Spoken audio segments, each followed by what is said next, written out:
konseling kelompok. Nah, di sini teman-teman sebelumnya apakah sudah kenal dengan saya? Belum. Masih belum pernah ya? Iya. Oke, izinkan saya perkenalan terlebih dahulu ya. Perkenalkan, nama saya Jasmine. Teman-teman bisa panggil saya Ibu Jasmine atau Mbak Jasmine, terserah teman-teman senyamannya ya. Oke, nah sekarang gantian teman-teman sekalian yang memperkenalkan diri terlebih dahulu. Nah, sebelum itu kita juga ada sedikit permainan untuk perkenalan diri nih teman-teman. Jadi nanti teman-teman bisa menyebutkan masing-masing nama panggilan, langsung saja ya. Nama panggilan, kemudian angka favorit dan juga hobi. Nah, nanti semuanya setelah sudah mengatakan perkenalannya, teman-teman bisa satu-satu. Oke, teman-teman bisa satu-satu menghafal teman-teman yang lainnya itu perkenalannya, nama, terus angka favorit sama hobinya itu apa gitu. Dari teman-teman apakah sudah paham? Sudah ya. Oke, mungkin bisa dari Mbaknya dari sini ya. Nama aku Tasya, angka favorit itu 21. Hobi aku nyetrika baju. Jadi caranya kok aku banget. Biasanya Ya, nama aku Veda, angka favoritku 5. Terus hobi aku baca buku. baca buku. Buku favoritnya apa Mbak Veda? Bukunya siapa ya? Oh itu buku apa sih yang pertama seling itu psikoanalisis punyanya iya. Halo Mbak Veda, selanjutnya. Saya Gutiana, saya dipanggil Budi.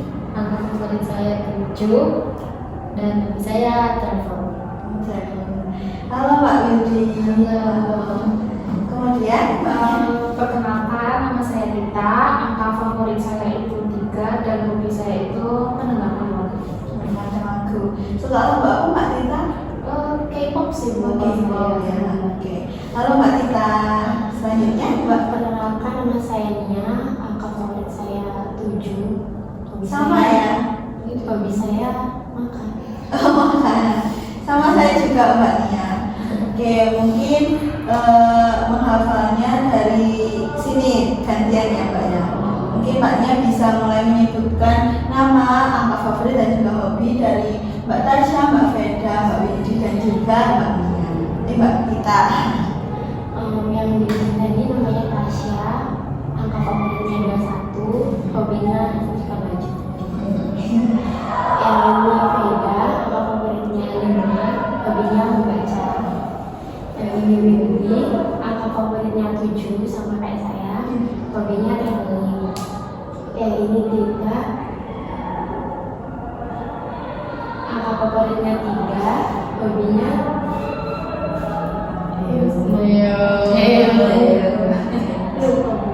Hobinya apa Mbak Tita? Bukan aku ya Mbak Tita. Oke, selanjutnya Mbak Tita berarti dari ini Mbak Tasya sama Mbak Windy. sama Mbak Nia. Jadi semuanya. Jadi gini, Bania dulu angka favoritnya 7, hobinya makan. Terus Mbak Tasya angka favoritnya tadi 21, hobinya nyetrika. Mbak Veda angka favoritnya 5, hobinya baca buku. Sama Mbak Windy angka favoritnya 7, hobinya traveling. Oke, selanjutnya Mbak Widi. Kalau Tasya angka favoritnya 21, hobinya nyetrika. Veda itu angka favoritnya 5, hobinya baca buku. Kita angka favoritnya 3, sukanya mendengarkan musik. Terus Nia itu angka favoritnya 7, hobinya makan. Selanjutnya Mbak Veda. Tasya angkanya 21, terus sukanya nyetrika baju. Terus ini Wendy angka favoritnya 7, terus hobinya traveling. Terus kalau dia Tita favoritnya 3 sama hobinya dari musik. Terus yang terakhir Nia favoritnya 7, dia suka makan. Iya. Selanjutnya Mbak Tasya. Yang di sebelah saya ini Veda, angka favoritnya itu 5, lalu hobi hobinya membaca buku. Lalu ada Wildi yang kemarinnya lucu, suka traveling. Lalu ada Dita yang kemarinnya itu 3. Lalu dia suka mendengarkan musik. Lalu yang Nia kemarinnya 7 dan juga suka makan. Oke, terima kasih teman-teman sudah memperkenalkan diri masing-masing ya, angka favorit dan juga hobinya. Dari sini Mbak Tasya, Mbak Veda, Mbak Widi, Mbak Tita dan juga Mbak Nia ya. Ini Mbak sekalian, apakah sudah makan sebelumnya? Belum ibu, Oh, karena belum. masih pagi. Berarti nggak biasa sarapan ya Mbak? Enggak. Kalau yang lainnya? Belum, Sudah belum juga. Oh belum. Memang belum, nggak suka sarapan. Belum sempat. Oh belum sempat. Nanti habis konseling langsung makan ya Mbak ya. Oke, di sini Mbak semuanya, apakah di sini teman-teman gimana nih kabarnya hari ini waktu datang ke konseling hari ini? Alhamdulillah baik, dari langsung dan ini dengan keadaan sehat walafiat. Alhamdulillah.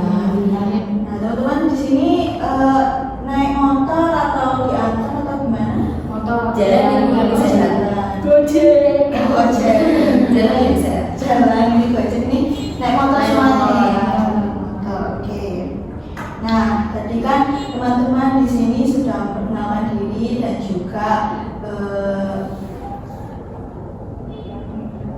ya menyebutkan hobi. Nah, di sini teman-teman pastinya datang ke sini untuk melakukan sesi konseling pasti mempunyai tujuan tertentu ya Mbak sekalian. Nah, di sini saya mau tanya nih dari teman-teman, apa sih tujuannya untuk datang ke konseling kelompok hari ini? Mungkin dari Mbak Tasya lagi.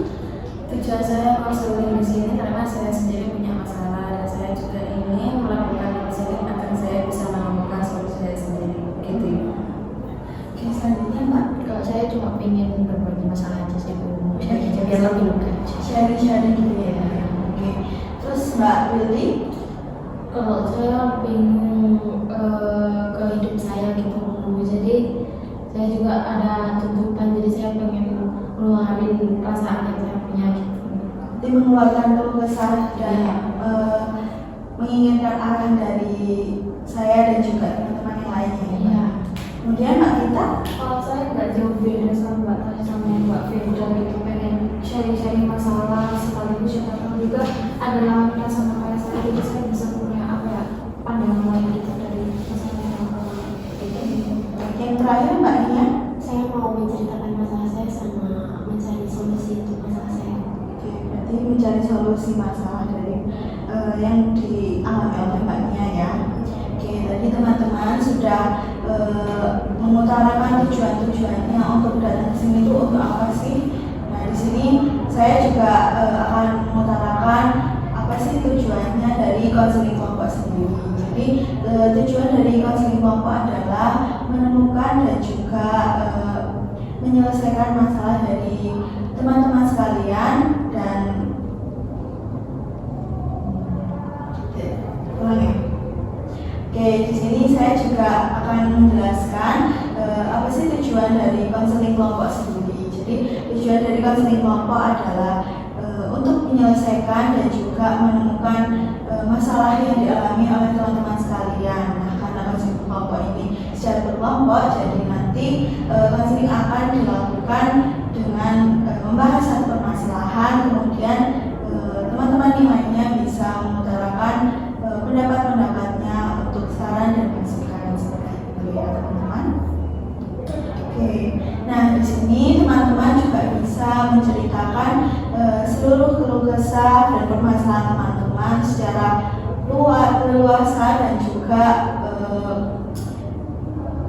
sesuai dengan keluh kesah teman-teman sendiri. Kayak teman-teman tidak perlu takut bila cerita di sesi ini bisa bocor ataupun keluar kemana-mana, karena di sini saya mengandung asas kerahasiaan ya teman-teman. Di sini saya juga mengingatkan bahwa waktu sesi konseling hari ini adalah selama kurang lebih 30 menit ya teman-teman. Apakah teman-teman semuanya di sini sudah paham? Sudah. Jika sudah paham, apakah teman-teman sudah Ya, 11 gitu sih. Oke, karena teman-teman tadi sudah mengatakan sudah paham dan juga sudah siap, di sini kita mulai untuk teman-teman mulai menceritakan permasalahannya secara berdasar terlebih dahulu ya. Mungkin bisa mulai dari yang tengah Mbak Billy terlebih dahulu.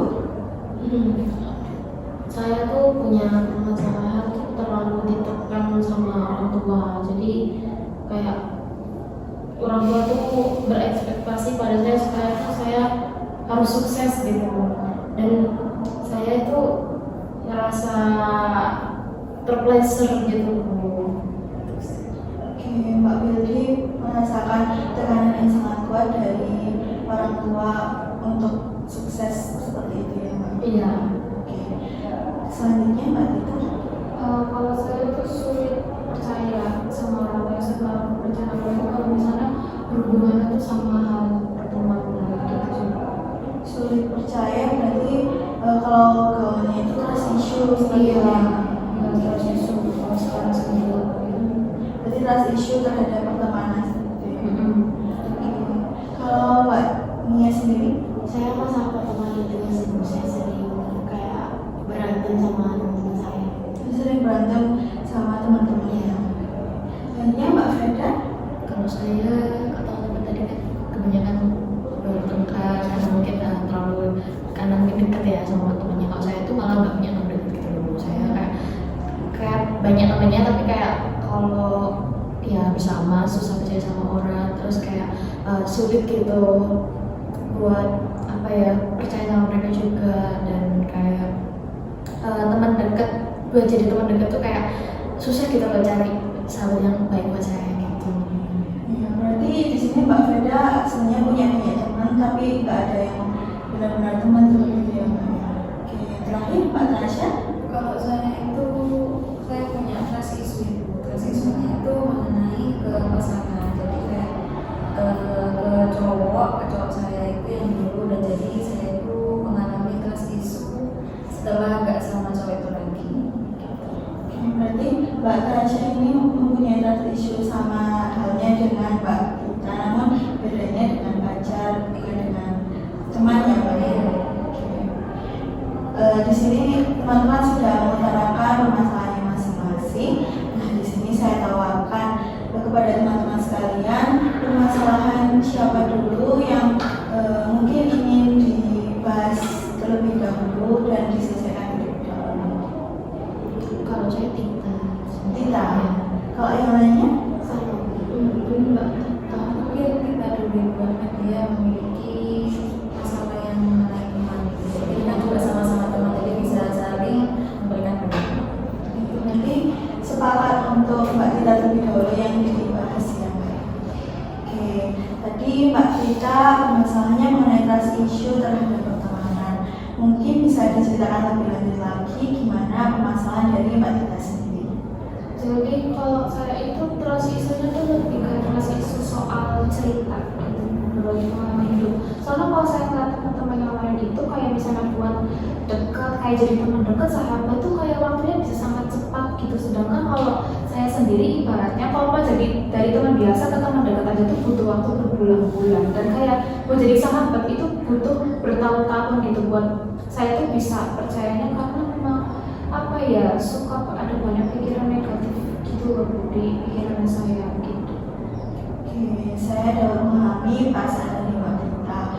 Mbak Tita ini merasa trust issue karena dan itu mempengaruhi tidak bisa dekat dengan teman secara cepat seperti itu ya Mbak. Jadi harus dalam waktu 3 bulan, 4 bulan atau seterusnya. Jadi karena trust issue itu sendiri, Mbak Tita sangat susah untuk percaya terhadap seseorang untuk dijadikan teman di hidup Mbak Tita seperti itu ya Mbak. Oke. Mungkin dari teman-teman yang lain apakah ada peristiwa yang sama seperti Mbak Tita? Iya, hampir sama juga sih jujur ya. Bersama berarti juga pernah susah untuk dekat dengan teman-teman seperti itu ya. Kalau Mbak Freda sendiri mungkin waktunya biasanya berapa bulan atau minggu bahkan? Sama bertahun-tahun, Bertahun-tahun. iya berbulan-bulan, kayak dari satu semester gitu ya. Baru dekatnya tuh pas sudah mau akhir semester. Baru akhir semester seperti itu ya. Iya. Oke, saya izin bertanya, untuk saat ini Mbak Tita apakah sudah ada teman yang bisa dikatakan sangat dekat ataupun masih belum di saat ini? Ada sih, ada. Cuman yang memang itu tadi butuh melewati beberapa semester gitu baru bisa saya anggap teman dekat. Kalau sekarang malah belum sama sekali. Oh, berarti masih belum ada ya Mbak ya? Masih hanya teman biasa seperti itu. Yang sangat dekat. Karena memang ini masih semester 3 ya Mbak, jadi masih hanya teman biasa, tidak yang terlalu dekat seperti itu ya Mbak. Mungkin dari teman-teman yang lain, apakah ada tanggapan dari ceritanya Mbak Tita? Kalau saya itu pengalaman saya itu selama di pertemanan memang agak lama kalau sampai yang bakal deket banget gitu. Karena kalau waktu untuk pendekatan itu saya itu biasanya sampai 1 semester itu, jadi semester depan baru bisa akrab lagi, dan itu kadang waktunya itu sangat masih lama, dan juga kalau sudah akrab itu udah bisa terbuka gitu itu. Kalau cuma untuk teman-teman biasa ya udah hanya teman di kelas saja gitu. Nggak yang sampai main kemana-mana bahkan gitu, enggak. Jadi cuman untuk berteman itu yang di tempat kelas saja, di kuliah saja. Jadi kalau yang di luar itu nggak sampai. Dan juga kalau mau yang sampai akhir banget sampai nggak jadi sahabat itu waktunya lama, jadi kayak setahunan gitu. Kalau bisa akrab dan juga bisa terbuka mengenai aku tuh bisa cerita ke kamu dan aku bisa percaya ke kamu, itu agak lama. Oke, berarti untuk saat ini Mbak Tasya hanya mempunyai sahabat di luar perkuliahan ini ya Mbak? Kalau di luar itu ada yang bisa saya percaya. Untuk teman-teman yang lain, apakah ingin menanggapi dari Mbak Tasya? Kalau saya sama kayak Tasya, punyanya tuh temen yang di luar kuliah. Kalau yang di perkuliahan di jurusan di kelas gitu tuh punya, tapi belum bisa yang kayak ngomong sembarangan. Kan biasanya kalau temen akrab tuh yang ngomongnya udah di luar gitu kan, buka kayak aibnya kita, terus kita percaya ke dia, dia juga gak nyebarin hal-hal yang aibnya kita itu belum ada sih, jadi masih belum percaya gitu. Oke, berarti rata-rata di sini teman-teman masih belum mempunyai sahabat di perkuliahan ya teman-teman ya. Masih adanya di luar perkuliahan karena memang waktunya masih sangat singkat di perkuliahan ini. Nah, saya izin bertanya lagi kepada Mbak Tita, apakah Mbak Tita sudah pernah mencoba melakukan suatu hal yang bisa mempercepat ataupun mengobati trust issue itu agar bisa mendapatkan sahabat di perkuliahan ini? Sudah sih Bu, kayak berusaha buat nanam pikiran positif buat nanam kepercayaan, tapi itu susah itu kayak buat nanam kepercayaannya gitu. Tadi Mbak Tita mengatakan bahwa susah untuk menerapkan hal-hal positif, pikiran-pikiran positif dari trust issue itu sendiri ya Mbak.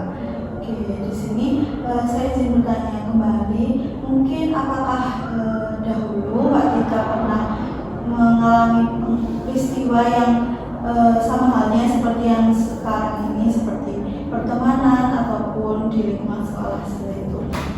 Pernah dulu waktu SMP itu saya dibully dari kelas 8 nanti ke kelas 9. Peristiwanya ini di kelas 9 karena orang yang ibaratnya pemimpin grup yang membuli saya itu satu kelas lagi sama saya. Dan waktu itu saya tuh dijauhinnya ya karena saya tergolongan muridnya rajin. Kalau zaman sekarang kan disebutnya ambis gitu ya Bu. Terus ya udah anak ini nggak hasut yang lain. Jadinya karena saya juga udah capek, terus juga udah kelas 9 lah, bentar lagi juga lulus tuh bisa-bisa. Jadi kayak ya udahlah, ada yang gak ada yang nemenin juga, ya udah ada yang nemenin syukur. Tapi ternyata adalah satu orang yang deketin saya gitu teman-teman. Dan dari awal saya tuh udah bilang sama dia, kamu tahu kan kalau aku tuh dijauhin sama yang lain. Kalau kamu putusin buat deket aku, kamu juga bakal ikut dijauhin. Kamu gak apa-apa lah, aku gak maksa kamu. Boleh mau ikut jauhin aku ya udah silakan. Tapi dia ngomongnya enggak, aku gak akan jauhin kamu karena kamu kan nggak salah gitu, kamu di sini korban aja. Ya udahlah sambil itu akhirnya dari berteman makin dekat jadi sahabat. Terus lama kelamaan, terus juga kan selama bersahabat itu kan saya udah cerita banyak hal ya ke dia.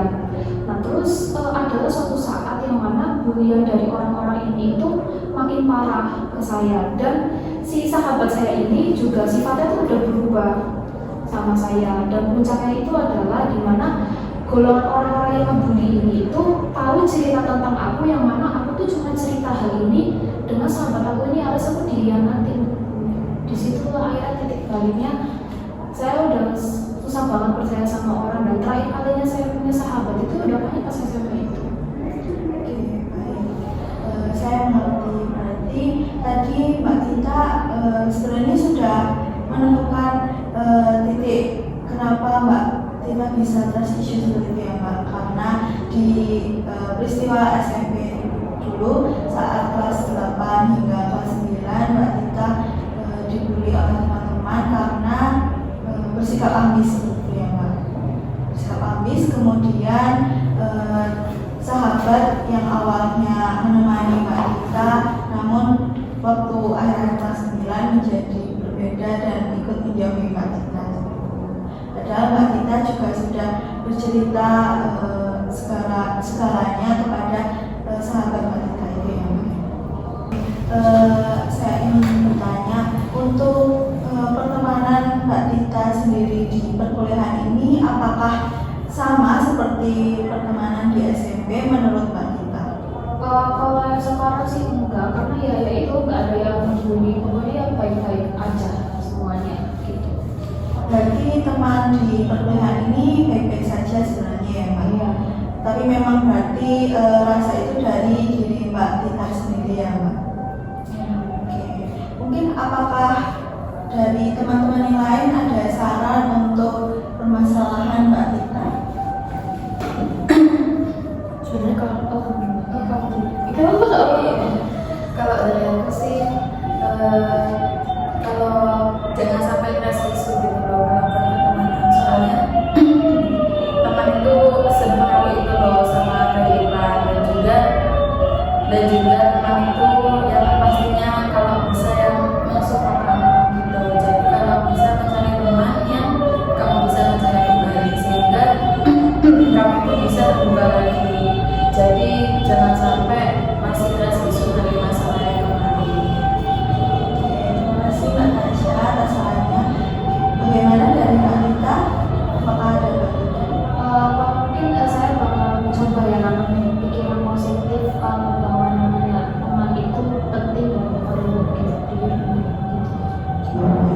Mungkin memang Mbak Tita bisa mencoba mulai membangun kepercayaan terhadap teman Mbak Tita di perkuliahan ini, karena memang tadi Mbak Tita sendiri sudah menyadari bahwa sebenarnya pertemanan di perkuliahan ini berbeda dari pertemanan di SMP dulu ya Mbak. Oke, mungkin kalau dari teman-teman yang lain apakah ada saran lain untuk Mbak Tita? Sebenarnya pengalamannya hampir sama sih, kayak dibully waktu SMP. Jadi kayak orang-orang bilang saya SMP tuh masa paling seneng, paling indah ya. Ternyata untuk sebagian orang juga enggak gitu. Mbak Tita sama aku juga sama, dibulinya juga kelas 9 waktu SMP gitu kan. Ya sama banget dia, sahabat yang udah kayak saudara sendiri, tapi ternyata kayak iya kayak gitulah, seperti itu. Udah mau kasih nggak boleh ya gitu ya gitu. Terus mungkin kalau dari situ biar kita semakin terbuka gitu ya kan, memang benar yang dikatakan sama Tasya tadi itu, kita harus terbuka gitu kan. Kita kan juga manusia, nggak bisa hidup sendiri, kita juga makhluk sosial juga, butuh partner, butuh teman juga gitu, buat ya support yang kita ya memang sulitnya karena transisi tadi. Takutnya kita kan jadi menyamaratakan orang gitu ya, kita jadi bikin gap sama orang gitu loh, kayak sebenarnya orang ini baik bagus gitu loh, cuman kita kayak ya udah nganggapnya biasa aja, paling sama aja gitu kan. Jadi dari mindset itu kan bikin gap ya, bikin kayak apa ya jarak gitu loh di antara kita, asik gitu. Jadi kalau saya lebih terbuka gitu, terus ya tanamkan mindset tadi kalau emang teman itu orang lain juga banyak kok yang baik gitu, banyak kok yang memang mau support kita, banyak kok yang mau menerima kita adanya gitu, bersama juga sama pasangan. Oke, terima kasih Mbak Feda. Sarannya dari Mbak Tika, apakah ada balikan dari saran Mbak Feda? Balikannya sih ya sama kayak ke Mbak Tasya tadi, selain coba buat nanam pikiran kalau teman itu penting apa yang didengar ini juga mau mulai sedikit terbuka kayak minimal kayak bercerita tentang pengalaman hidup, cuma mungkin agak sedikit-sedikit ya kayak nggak langsung gitu. Oke, terima kasih Mbak Tita sudah mau menerima saran-saran dari Mbak Tasya dan juga Mbak Feda. Mungkin Mbak Tita bisa mulai menerapkan saran-saran dari teman-teman, tentunya tidak secara langsung namun secara perlahan, karena memang saya paham sendiri bahwa trust issue itu sangat susah untuk dihilangkan ya Mbak, apalagi dengan latar belakang yang sangat tidak mengenakan di SMP Mbak Tita dulu.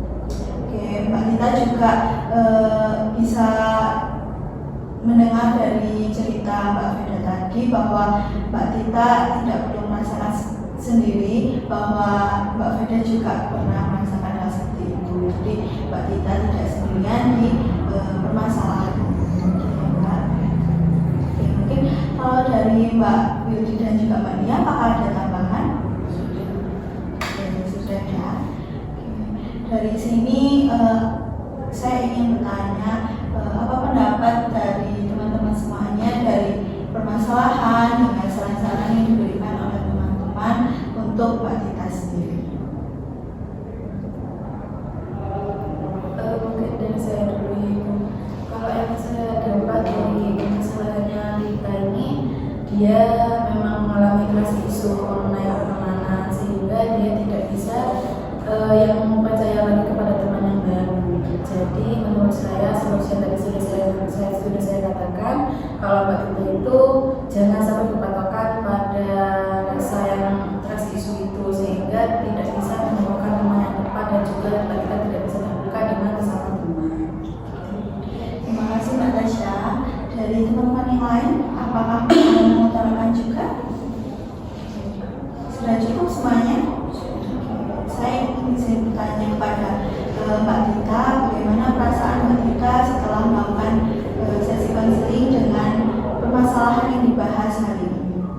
Saya merasa lega ya, karena tujuan saya sendiri kayak dari awal konseling itu saya pengen tahu kayak ada nggak yang ngalamin hal sama kayak saya, terus mau cari pandangan yang lain, dan ternyata gitu, dimana Mbak Feda pernah ngalamin sama persis yang kayak saya alami, dan saya kira punya pandangan lebih baik tentang sisi saya ini harus digimanain agar selesai begitu. Terima kasih Mbak Tita sudah mengutarakan bagaimana sih perasaannya setelah mengikuti sesi konseling kelompok hari ini. Oke, sekarang saya izin menyimpulkan ya teman-teman, dari apa yang kita dapatkan dari sesi konseling kelompok pada hari ini. Jadi di sini Mbak Tita memiliki permasalahan yaitu trust issue, terutama terhadap pertemanannya. Nah, karena hal itu dilatar belakangi oleh peristiwa yang tidak mengenakan di masa SMP terlebih dahulu, yaitu Mbak Tita pernah dibully oleh temannya di kelas 8 hingga kelas 9. Kemudian Mbak Tita memiliki sahabat yang awalnya bisa dipercaya, kemudian malah mengkhianati Mbak Tita sendiri, hingga berdampak kepada kepercayaan Mbak Tita di akhir perkuliahan ini. Jadi Mbak Tita susah untuk percaya terhadap teman Mbak Tita di perkuliahan sekarang ya Mbak ya. Oke. Kemudian saran-saran dari teman-teman tadi juga sudah bagus untuk Mbak Tita bisa membangun kepercayaan, kemudian terbuka dan juga mengutarakan hal-hal positif jika trust issue itu kembali teringat di benak Mbak Tita. Oke. Dari sini apakah teman